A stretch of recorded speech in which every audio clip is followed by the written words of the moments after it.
I'm going to bring an image into Illustrator, and then I'm going to trace it. It does have to be a picture that you take yourself. At least for my classes, everything has to be your own original material. Now, to get an image into Illustrator, we're going to place it. Pull down the File menu to Place. We're going to navigate the hard drive. I already have a folder set up, and the image is in my folder, and I'm going to save the project in the same folder. That's important. Now, this is really critical. Make sure that you have the Show Options, and this link button needs to be off. So by turning the link button off, that means you're bringing the image permanently into Illustrator and you're not linking it outside of Illustrator. Click the image, make sure link is off, and hit place.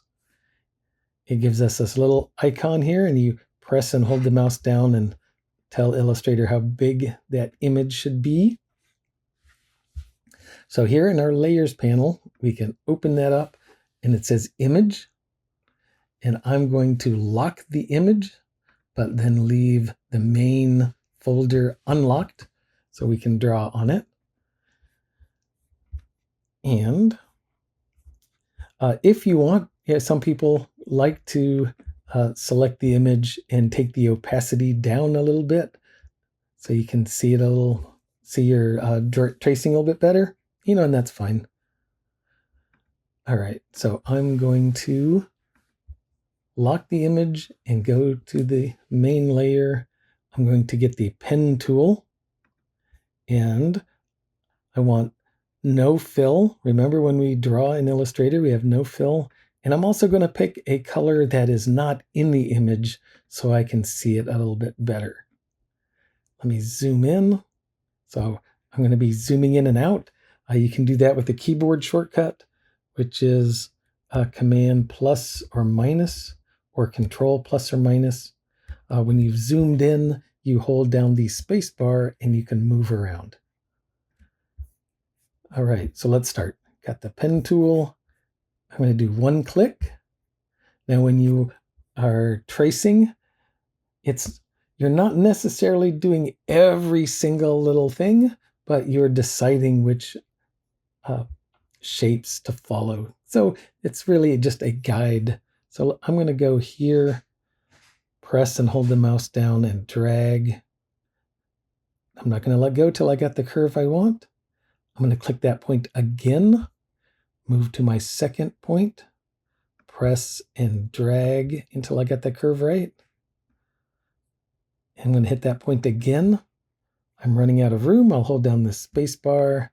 That gives me a little hand. I can move the image.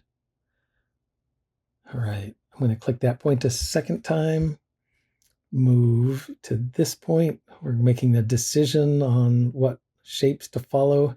Click that again, move to my next point, press and drag, holding the spacebar down. The farther you go on a click, the smoother it's going to be. I'm going to click that point again. That is probably too far, but I think I can safely go here. You'll get the hang of it.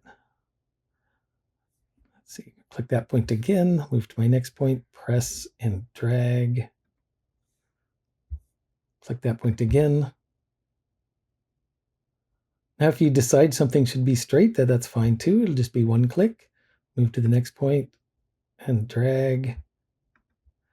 You don't have to design or trace everything. I'm going to do angles for that. I think that might look nice. Move here, press and drag to make the curve. Click that point again. Click.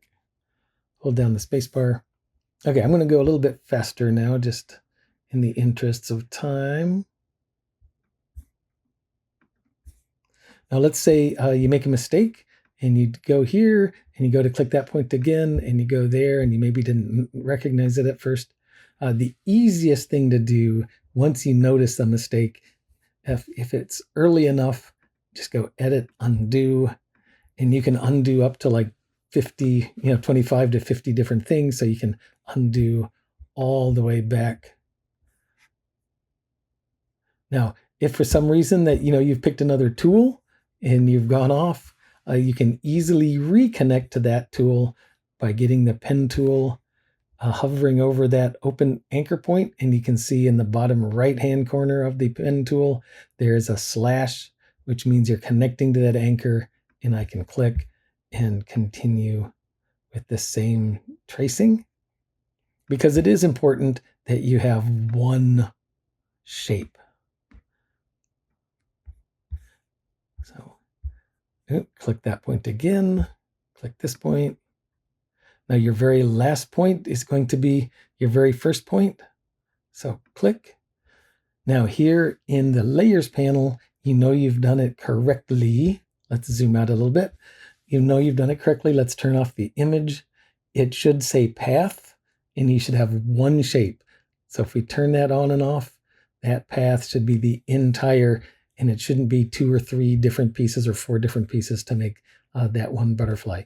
Now, once you have it traced, you can go ahead and give that a fill and no stroke. There you have it. And you can trace any sketch that you draw yourself, any photograph that you take yourself. It's a great way to work on your logo or work on other designs. Now I'm going to go and I'm going to continue a little bit on this in the next video.